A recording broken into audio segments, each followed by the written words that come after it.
तो आज हम करेंगे चैप्टर सेकंड सिविक्स का। इसका नाम है डाइवर्सिटी एंड डिस्क्रिमिनेशन। अब देखो, हमने पिछले चैप्टर में पढ़ा था डाइवर्सिटी क्या होती है। ठीक है, हर इंसान अलग है, उसका पहनावा अलग है, उसका रहना सहन अलग है, खाना पीना अलग है, उसके कपड़े अलग हैं। ठीक है, वो बोलता अलग तरीके से है। अब मान लो कोई डिसेबल पर्सन है, ठीक है, अब जैसे ये व्हील चेयर पे है, ये हम लोगों की तरह चल नहीं सकता, तो लोग क्या कर देंगे, इसके साथ डिस्क्रिमिनेशन करेंगे। ठीक है, इससे दोस्ती नहीं करेंगे लोग, मतलब ऐसा करते हैं लोग बेसिकली। आपने देखा होगा जैसे आपकी क्लास में अगर कोई डिसेबल पर्सन है तो लोग उसे ऐसे मेंटली डिसेबल भी समझ लेते हैं। अब वो यार शरीर से डिसेबल है, ठीक है, मेंटली डिसेबल क्या पता ना हो वो, ऐसा भी हो सकता है ना। तो डाइवर्सिटी के बारे में पढ़ेंगे और डिस्क्रिमिनेशन। डाइवर्सिटी यानी जो लोग अलग अलग तरीके से हर चीज़ें होती हैं, और डिस्क्रिमिनेशन यानी लोग उनके साथ क्या करते हैं, जैसे उनके साथ काफ़ी ज़्यादा डिस्क्रिमिनेशन यानी भेदभाव करते हैं। ठीक है, डिस्क्रिमिनेशन मतलब हो गया भेदभाव। अब देखो डिफरेंस एंड प्रेजुडिस के बारे में पढ़ेंगे हम। There are 8 major religions in the world. 8 major religion है इन पूरे वर्ल्ड में। कौन कौन से हैं वो? ठीक है, अब देखो 8 मेजर रिलीजन है, और वो सारे के सारे इंडिया में प्रैक्टिस किए जाते हैं। ठीक है, और यहाँ पे 1600 से ज़्यादा भाषाएं बोली जाती हैं इंडिया में, और सबकी अपनी अपनी अलग अलग मदर टंग है। मदर टंग यानी कि जिस भाषा में वो लोग बात करते हैं, यानी उनकी मातृभाषा। हम लोग हिंदी बोलते हैं तो हमारी मातृभाषा हिंदी है, कोई लोग तेलुगु बोलते होंगे, कुछ तमिल बोलते होंगे, ठीक है, कुछ बंगाली बोलते होंगे, कुछ पंजाबी बोलते होंगे, तो उनकी अपनी मदर टंग है ना, अपनी मातृभाषा है। तो और सभी के अपने अपने क्या है, डांस फॉर्म्स हैं, यानी अलग अलग तरीके से सब डांस करते हैं। पंजाबी लोग भांगड़ा करते हैं, है ना, और दिल्ली वाले तो पता नहीं क्या करते हैं। ओके ठीक है, when our opinions about certain people are always negative. जब हमारा कोई ओपिनियन किसी भी इंसान के लिए नेगेटिव हो जाता है, क्या हो जाता है, हमेशा नेगेटिव हो जाता है। जैसे कोई लेजी है, आलसी है, स्टिंगी है, ठीक है, यानी कि उठना ही नहीं चाह रहा है, या फिर कोई रूड हो गया, कोई एंग्री हो गया। जैसे हमने सोच लिया कि अरे ये टीचर तो गुस्से वाला है, तो क्या पता ज़रूरी नहीं है कि वो गुस्से वाला ही हो, क्या पता वो अच्छे नेचर का हो। हमने बना लिया कि नहीं, ये तो है ही बेकार इंसान है, ये तो छोड़ो इसको। Then these become prejudice. ये क्या बन जाते हैं, प्रेजुडिस। अब प्रेजुडिस का मतलब क्या होता है, टू जज अदर, दूसरों को जज करना नेगेटिवली, यानी दूसरों को नकारात्मक तरीके से जज करना कि ये तो ये कर ही नहीं सकता। अब जैसे मान लो कोई डिसेबल पर्सन का मैंने एग्जांपल दिया था। अब लोग मान लेते हैं कि वो, अब जैसे वो व्हील चेयर पे बैठता है, ठीक है, तो इसका मतलब ये नहीं है ना कि वो दिमाग से भी पागल हो, क्या पता वो दिमाग से तेज हो, ये भी तो सकता है ना। तो ये हो जाता है प्रेजुडिस, कि नेगेटिवली उस चीज़ को देखना, ठीक है, उस चीज़ को गलत तरीके से देखना, क्या पता उसके अंदर काफ़ी सारी अच्छी चीज़ें हों। इसका मतलब होता है दूसरों को जज करना, तो हमें दूसरों को जज नहीं करना चाहिए, गलत बात होती है।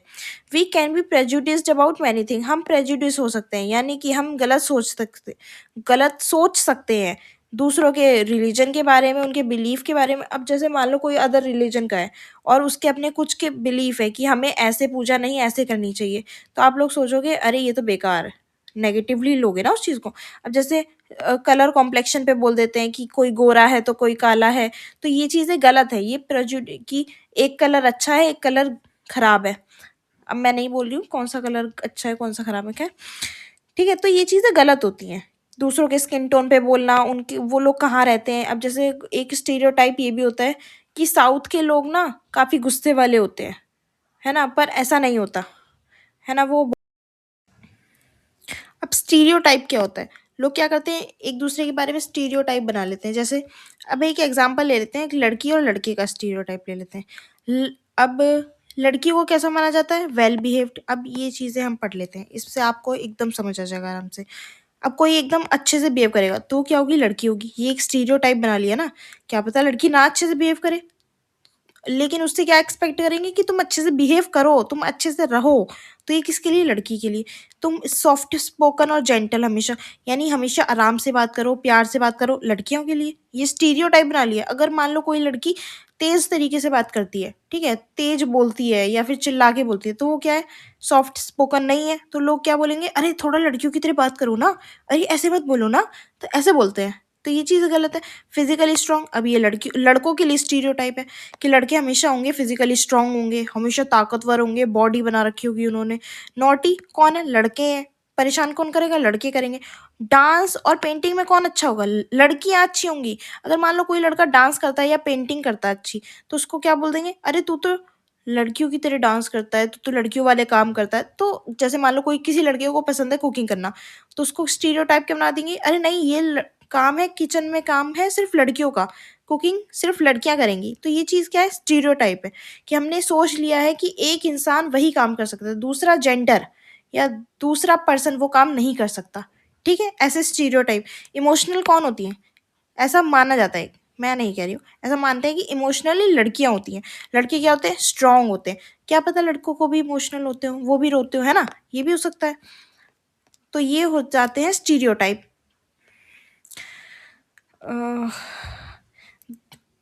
दे are soft and gentle, they are well behaved. हमने पढ़ा था अभी कि जो सॉफ्ट बोलता है, जेंटल है, ठीक है, वो वेल बिहेव्ड है। ये किससे पॉजेस किया जाता है? लड़कियों। Girl possesses these qualities at birth. उन्हें ना बचपन से ही डाल दिया जाता है कि तुम लड़की हो, तुम्हें ऐसा करना है, तुम लड़के हो, तुम्हें ऐसा करना है। ठीक है, यही सब लिखा हुआ है इसमें। When we fix people into one image, जब हम एक इमेज में डाल देते हैं इंसान को कि लड़का है तो ऐसा करेगा, लड़की है तो ऐसा करेगी, वो हो जाता है हमारा स्टीरियोटाइप। ओके, स्टीरियोटाइप अभी हमने पढ़ लिया है। स्टीरियोटाइप क्या करता है? हमें स्टॉप करता है किससे? Looking at each person as a unique individual with his or her own special qualities. अब देखो, इससे हम एक अच्छा एग्जाम्पल लेते हैं, बाइक का एग्जाम्पल लेते हैं। अब ये बोला जाता है कि लड़कियां बाइक नहीं चला सकती, लड़के ही बाइक चलाएंगे। पर आजकल लड़कियां भी बाइक चला रही। पर अगर मान लो ये स्टीरियोटाइप हमेशा बना रहेगा कि लड़कियां बाइक नहीं चला सकती, ठीक है, तो ये क्या है? फिर लड़कियों को आगे बढ़ने से रोकेगा। लड़कियां फिर डरेंगी बाइक चलाने से कि अरे ये तो लग जाएगी, ये हो जाएगा, वो हो जाएगा। गिरते तो लड़के भी है ना, सीखते तो वो भी है। ठीक है, अब क्या पता उनके अंदर ये क्या हो, एक स्पेशल क्वालिटी हो लड़कियों के अंदर कि वो जैसे कोई पर्टिकुलर लड़की है वो बाइक चला सकती हो। ठीक है, तो ऐसे स्टीरियोटाइप हमें नहीं बनाने चाहिए। Stereotypes affect all of us, हम सबको अफेक्ट करते हैं। Prevent us from doing certain things, हमें रोकते हैं चीज़ें करने से। अब कोई लड़की है वो तेज चिल्लाने से डरेगी, क्योंकि उसे क्या डर है? लोग बोलेंगे अरे तुम तो लड़की हो, ऐसे बैठो, ऐसे बोलो, ऐसे करो काम, तुम किचन में रहा करो, तुम बाहर मत जाया करो। तो ये क्या है? स्टीरियोटाइप बना ली।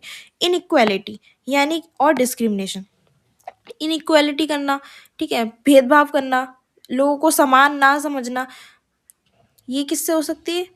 अब इनइक्वालिटी किसके बीच में हो सकती है? रिलीजन, कास्ट, रेस यानी कलर कॉम्प्लेक्शन। कोई गोरा है तो अपने आप को ज़्यादा मानता होगा, कोई काला है तो वो सोचता होगा अरे बेचारा वो तो काला है। ऐसा थोड़ी होता है ना? ये तो गलत चीज़ें हैं। और इन्हीं चीज इनइक्वालिटी की वजह से क्या होता है? डिस्क्रिमिनेशन होता है। इनइक्वालिटी की वजह से क्या हो जाता है? डिस्क्रिमिनेशन। अब जैसे हम मान लेते हैं, मान लो एक एक लड़का है ये, ठीक है, ये किसी रिलीजन का है, ये दूसरे रिलीजन का है, रिलीजन यानी धर्म। ठीक है, ये ए रिलीजन का है, ये बी रिलीजन का है।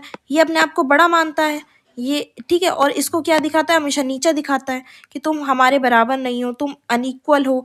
तो क्या होगा? ये उसके साथ क्या करेगा? डिस्क्रिमिनेशन करेगा। यानी कि कैसे डिस्क्रिमिनेशन, अभी हम पढ़ लेते हैं फिर मैं एक एग्जांपल दूंगी। ठीक है, discrimination happen when people act on their prejudice और स्टीरियोटाइप। जब जब लोग किस पे एक्ट करते हैं? प्रेजुडिस पे और स्टीरियोटाइप पे।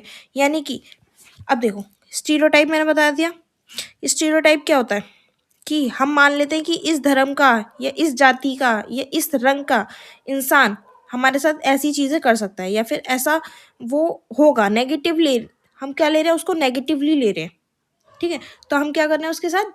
उसके साथ क्या करने लगेंगे? डिस्क्रिमिनेशन करने लगेंगे। ठीक है, डिस्क्रिमिनेशन किसी भी चीज़ में हो सकता है, जैसे जॉब। अब मान लो किसी धर्म के इंसान को जॉब जल्दी मिल रही है, किसी को बाद में मिल रही है, लेट मिल रही है, मिल ही नहीं रही है। ठीक है, किसी जाति के साथ, ठीक है, जैसे पहले लोग क्या करते थे? अपर कास्ट को हर चीज़ मिलती थी, लोअर कास्ट को कुछ नहीं मिल पाता था, है ना? पर अब क्या हुआ? रिजर्वेशन मिलने लगा। ओके, अब देखो, जैसे अब दलित टर्म है, दलित बोलते हैं किनको? लोअर कास्ट के लोगों को बोला जाता था दलित, उनको एड्रेस किया जाता था लोअर कास्ट को, है ना? दलित बोल के, पर ये गलत है। दलित का मतलब होता है अनटचेबल, यानी जिन्हें छुआ नहीं जा सकता। ठीक है, तो ये चीज़ गलत है। हमें उन्हें अनटचेबल नहीं बोलना चाहिए, हमें उन्हें दलित नहीं बोलना चाहिए। Group of people as schedule caste. अब जो दलित होते हैं उनको गवर्नमेंट ने क्या बोला, किस कैटेगरी में रखा? शेड्यूल कास्ट की कैटेगरी में रखा। ओके, जो लोअर कास्ट के अंदर आते हैं। अब हाँ, हम थोड़ा सा डॉक्टर भीमराव अंबेडकर के बारे में पढ़ लेते हैं। डॉक्टर भीमराव अंबेडकर, उनका जन्म कब हुआ था? 1891 में। और उनको श्रद्धांजलि कब दी गई? 1956 में। ठीक है। Father of the Indian constitution, Bharat का संविधान किसने लिखा था? In doctor Bhimrao Ambedkar. भारत के कॉन्स्टिट्यूशन में सबसे ज़्यादा महत्व इन्हें दिया जाता है, इन्हें बोला जाता है फादर ऑफ इंडियन कॉन्स्टिट्यूशन। ठीक है। बाकी और भी लोग थे लिखने वाले, पर इन्हें ही बोला जाता है father of Indian constitution. Is also best known leader of the Dalit. Dalit के ये सबसे बड़े लीडर थे। हमने पढ़ा कि दलित जो अनटचेबल कम्युनिटी थी, जिन्हें पहले ऐसे लोअर कास्ट में अनटचेबल्स बोला जाता था, दलित यानी लोअर कास्ट के लोग एक तरह से। तो इन्होंने क्या करा, उनके ये क्या बने? लीडर बने। Doctor Bhimrao Ambedkar fought for the rights of the Dalit community. उन्होंने क्या करा? दलित कम्युनिटी के लिए लड़े वो। अब देखो, he was born into the Mahar caste. उनका जन्म हुआ महार कास्ट में। कंसिडर्ड अनटचेबल, उन्हें अनटचेबल मानते थे। द महार्स वर पुअर, वो गरीब थे। उनकी खुद की कोई ज़मीन नहीं थी। और जो child born to them also had to do, और जो उनके बच्चे होते थे उन्हें भी अपने माता पिता के साथ काम करना पड़ता था। They lived in spaces outside the main village. अब जैसे कोई मेन विलेज है, वो कहाँ रहते थे? साइड में रहते थे मेन विलेज के। ठीक है, बाहर की तरफ। क्यों रहते थे? क्योंकि जो अपर कास्ट के लोग थे वो उन्हें दलित मानते थे। Doctor Ambedkar was the first person, वो पहले पर्सन थे। कौन थे? पहले पर्सन थे अपनी कास्ट के, जिन्होंने अपनी एजुकेशन कंप्लीट करी। कहाँ से करी? इंग्लैंड से करी। और क्या बने? एक लॉयर बने। He encouraged Dalit to send their children to school. उन्होंने क्या करा? एनकरेज करा दलित कम्युनिटी के लोगों को कि आप भी अपने बच्चों को स्कूल और कॉलेजेस भेजिए। ठीक है। He also urge Dalits to take on different kinds of government jobs. उन्होंने क्या करा? वो चाहते थे कि जो दलित कम्युनिटी के लोग हैं उन्हें गवर्नमेंट जॉब्स में भी आए वो उन्हें, ताकि अपनी एक जगह मिल सके गवर्नमेंट जॉब में, ताकि वो कास्ट से बाहर मूव आउट कर सकें। अगर मान लो कोई लोअर कास्ट का है और अगर वो हाई प्रोफाइल जॉब नहीं करेगा, ठीक है, बड़े पद पे नहीं जाएगा, ऊंची पोस्ट पे नहीं जाएगा, तो लोग उसे सीरियसली नहीं लेंगे, उसकी बातें नहीं सुनेंगे, है ना। लेकिन अगर वो पहुंच जाएगा तो लोग उसकी बातें भी सुनेंगे और उसको उसकी कम्युनिटी से नहीं देखा जाएगा, उसको दलित शब्द से नहीं बुलाया जाएगा। ठीक है। Later in life he convert, बाद में उन्होंने क्या क्या करा? डॉक्टर भीमराव अंबेडकर ने बुद्धिज्म में कन्वर्ट हो गए, उन्होंने बुद्धिज्म को अपना लिया, बुद्धिज्म धर्म को। That treated all members equally, जो सभी को एक मानता था। डॉक्टर अंबेडकर को मानते थे that Dalits must fight the caste system and work towards a society based on respect not just for a few but for all person. कि दलित कम्युनिटी के लोग आगे बढ़ेंगे, काम करेंगे और हमेशा सोसाइटी के लिए वर्क करेंगे। स्ट्राइविंग फॉर इक्वालिटी का मतलब है इक्वालिटी के लिए हमेशा प्रयास करना। तो अब देखो, जो लोअर कास्ट के लोग थे उन्होंने हमेशा से क्या करा? प्रयास करा। किसके लिए? इक्वालिटी के लिए। अब जैसे उनके उनके साथ अगर कोई भेदभाव किया जा रहा है या फिर उन्हें समान तरीके से दर्जा नहीं दिया जा रहा है, तो क्या हो गया? वो उनके साथ इनइक्वालिटी हो गई। और उन्हें क्या चाहिए? इक्वालिटी चाहिए। तो उसके लिए स्ट्राइविंग फॉर इक्वालिटी, यानी कि वो हमेशा प्रयास करते रहते हैं इक्वालिटी के लिए। इक्वालिटी यानी कि समान दर्जा हो गया। ठीक है, हम मेन मेन पॉइंट ही पढ़ रहे हैं। अब आ गए हम untouchability is seen as a crime. ये एक क्राइम है। अब आप ऐसा नहीं कह सकते जैसे किसी ने आपको छुआ तो आप ये नहीं कह सकते ये अनटचेबल है, ओहो दूर रहो इससे, इसको मत छुओ। ये गलत तरीका है। ठीक है, ऐसा छुआछूत होता है ना, एक तरह से पहले लोग ऐसे ही करते थे, छुआछूत मानते थे कि अरे दलित कम्युनिटी के लोगों ने छू दिया, ये अनटचेबल है, ओहो नहाओ अब जा, ऐसा होता था। ठीक है, मैं ऐसे कहानी नहीं बता रही हूँ, ये रियलिटी है। Untouchability is crime. अब ऐसा माना जाता है कि ये क्राइम है। Legally abolished by law. और ये क्या है, लीगली अनटचेबल को क्या करा गया है, अबॉलिश्ड, यानी उसको नकारा गया है कि अब कोई भी ऐसा नहीं करेगा। अनटचेबिलिटी यानी कि किसी को भी अनटचेबल नहीं मानेगा। ठीक है। People are free to choose the kind of work. लोग क्या है, फ्री हैं कि उन्हें जो काम करना है वो करें। वो ये ना देखें कि कौन सी कम्युनिटी के हैं, जैसे चलना है वैसे रहें, जहाँ रहना है वहाँ रहें। पहले ऐसा होता था कि अगर अपर कास्ट के लोग इस गांव में रह रहे हैं तो लोअर कास्ट के लोग गांव के बाहर रहते थे, गांव के बाहर वाले एरिया में लोअर कास्ट के लोग रहते थे। तो ये चीज़ गलत है, सबको साथ में मिलके रहना चाहिए, है ना। Government jobs are open to all. Government jobs जो हैं वो आप सभी के लिए ओपन है, चाहे लोअर कास्ट हो चाहे अपर कास्ट हो, डजेंट मैटर, सभी के लिए हैं government jobs. The Constitution also placed responsibility on the government to take specific steps to release this right to equality for poor and other such marginal communities। यानी कि जो constitution है वो ये रिस्पॉन्सिबिलिटी लेता है कि गवर्नमेंट को हमेशा एक इनिशिएटिव लाना चाहिए, जैसे कि गवर्नमेंट को मार्जिनल कम्युनिटीज़ के लिए, यानी छोटी छोटी जो कम्युनिटीज़ हैं जो काम नहीं कर पाए, जिन्हें इनइक्वालिटी का सामना करना पड़ रहा है, जिनके साथ डिस्क्रिमिनेशन हो रहा है, उनके लिए क्या करना चाहिए, गवर्नमेंट को काम करना चाहिए, उनके लिए स्टेप्स लेने चाहिए। ठीक है। अब एक स्टेप, अगर आपका क्वेश्चन आए कि एक स्टेप क्या हो सकता है, वो हो सकता है रिजर्वेशन। जो आप कहते हो ना रिजर्वेशन, अब जैसे शेड्यूल कास्ट है, हम SC ST को क्या देते हैं, रिजर्वेशन। गवर्नमेंट क्या देती है, उन्हें रिजर्वेशन देती है ताकि वो जहाँ जॉब करना चाहें वहाँ कर सकें। गवर्नमेंट जॉब्स में उन्हें रिजर्वेशन देती है ताकि वो भी आगे बढ़ सकें, उनके साथ कोई डिस्क्रिमिनेशन ना हो। कुछ चीज़ें, कुछ सीट्स उनके लिए हमेशा रिजर्व रहती हैं ताकि ऐसा ना हो कि सारी सीट्स अपर कास्ट ही ले ले, लोअर कास्ट को कुछ मिले ही ना, है ना। ऐसे भी तो हो सकता है। Government must treat all religions equally. और गवर्नमेंट को क्या करना चाहिए, सारे धर्मों को एक समान मानना चाहिए। Equality is a value. Equality क्या है, एक वैल्यू है जो हमें जिसके लिए हमें हमेशा क्या करना पड़ेगा, प्रयास करते रहना पड़ेगा। ये अपने आप नहीं होगी। ठीक है, ये अपने आप नहीं होगी, इसके लिए हमेशा क्या करना पड़ेगा, प्रयास करते रहना पड़ेगा। People struggles and positive actions.